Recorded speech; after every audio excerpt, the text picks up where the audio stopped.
তোমার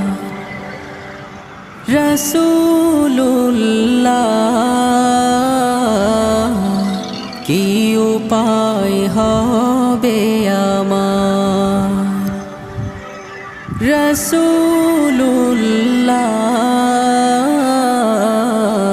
কি উপায় হবে আমার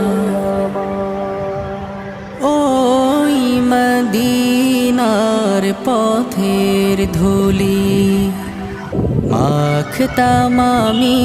পেলে সুরমা বলি ওই মদিনার পথের ধুলি মাখতাম আমি পেলে সুরমা বলি ফিরে পেত এ নয়নে